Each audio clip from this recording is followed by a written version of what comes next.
Collective, love reading tayo.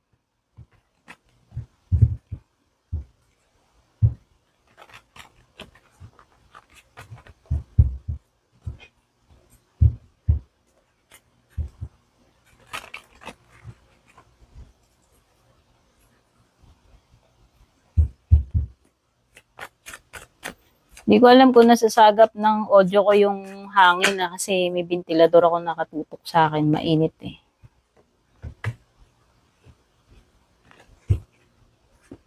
Star card, world card, oh, Hierophant, oh, puro majors. Ang dami, wait lang.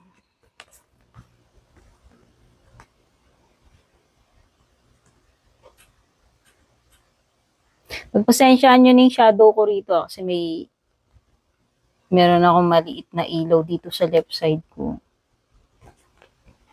Okay, mga signs na meron dito. Star card ay Aquarius.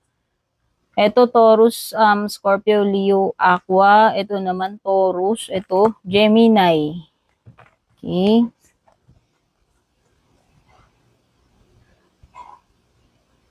Mukhang merong umaasa dito.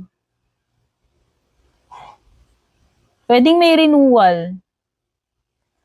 May renewal, may pag-asa dito sa connection na to.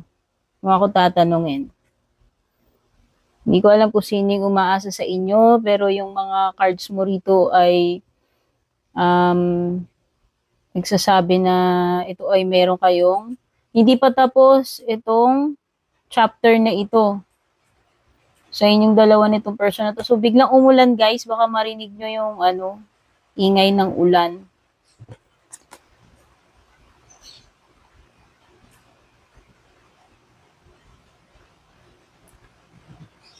Okay. Minamanifest ka ng person na yan. And itong Hierophant na to is an indication na maaaring ito ay husband and wife material kung hindi pa kayo nakakasal. No? Ibig sabihin may chance na mapanghasawa mo pa tong person na to, magkatuluyan kayo. Ano pa?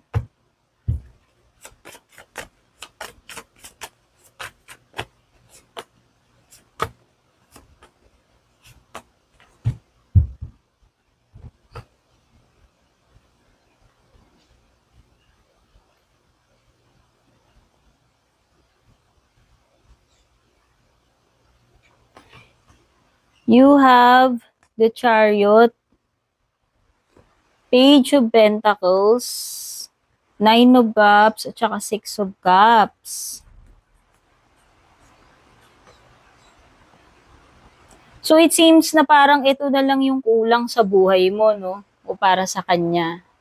It could be na para sa iyo or para sa kanya. Bala na po kayo anong nagre-resonate. Parang ito na lang talaga yung kulang eh. Yung basbas, yung pinaka-blessing ng kasal sa inyo. Okay? And ang nakikita ko dito, pwedeng nagka-problema kayo in the past or recent past. Hindi ko alam kung merong nakagulo sa inyo eh. Pero parang ang feeling ko, feeling ko lang pwedeng merong someone from the past na maaaring yun yung naging cause ng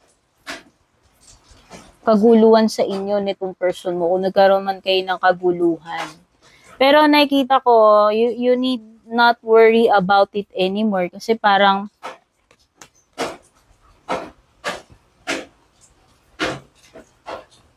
hindi na niya yan babalikan if ever. No, kasi hindi ko alam eh. Na-sense lang ng intuition ko yon. Ngayon, kung nagre-relate sa inyo, hindi, okay. Kunin nyo na lang anong tumutugma sa inyo. Okay? Basta parang na-sense ko lang nung nakita ko yun is parang, ewan ko, it could be a past person. Wait lang, may lumilipad na, ewan ko, gamu-gamu ba? Could be a past person sa side mo or sa side niya na maaaring yun yung naging cause ng trouble sa inyong dalawa. Pero, sabi ko nga, gaya ng sabi ko, huwag mo nang problemahin yun kasi mukhang hindi naman na rin niya babalikan yung person na yun. Okay?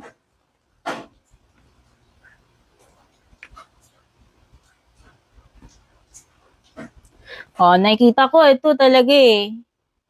Choice mo kung itutuloy mo with this person. Pero, yung chances na ito na yung the one, ito na yung pang kasalan is nandito eh. So, nakikita ko dito is continuation with the Chariot. Magpapatuloy itong relationship na to or it will stand the test of time kung ako tatanungin.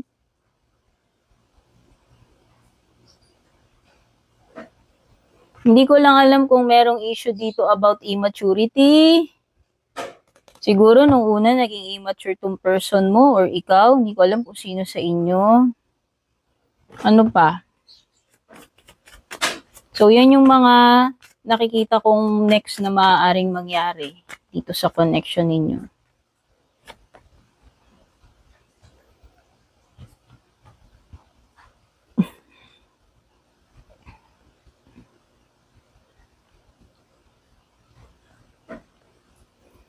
Okay.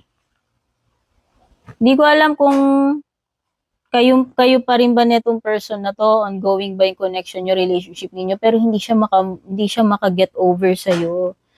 Hindi siya maka-move forward. Kaya nga, ayan o, merong card ng unfinished business. Okay.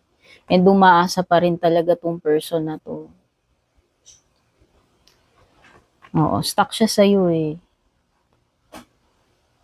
Hindi ito basta-basta makaka-move on.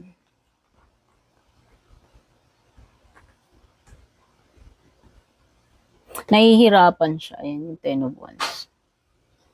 Nahihirapan tong person na to, nagsasuffer to kung wala kayong connection ngayon or kung hindi kayo together. Laki ng panghihinayang niya. Okay?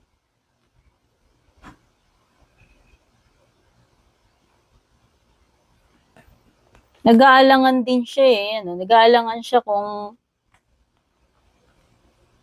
magre-reach out siya sa'yo, magte-take action siya.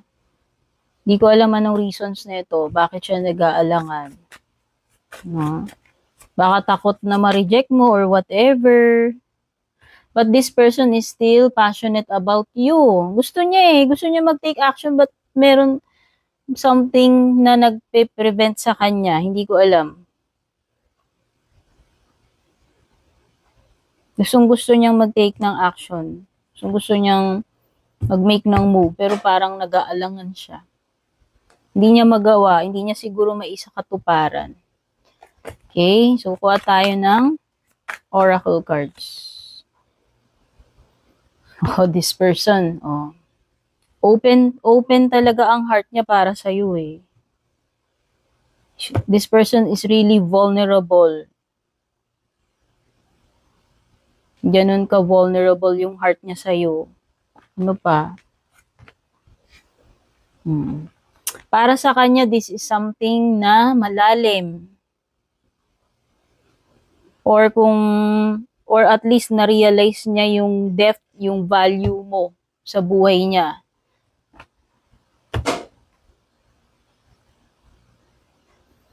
Siguro may mga incompatibilities lang kayo na hindi nyo na-settle.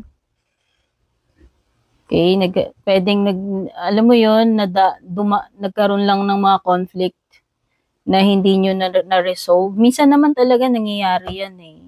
O, di ba? This person wants to become intimate with you. Oh, gusto niya maging together kayo. Gusto niya mag-express ng intimacy. Gusto niyang mag-confide, magsabi, mag-bond kayo, no? Andun yung passion, andun yung flame na nararamdaman niya for you.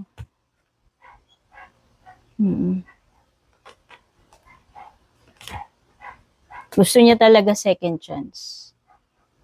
Willing to sumugal uli, makipagbalikan, make amends sa iyo. Kung bibigyan mo pa siya ng second chance. So, yun lang.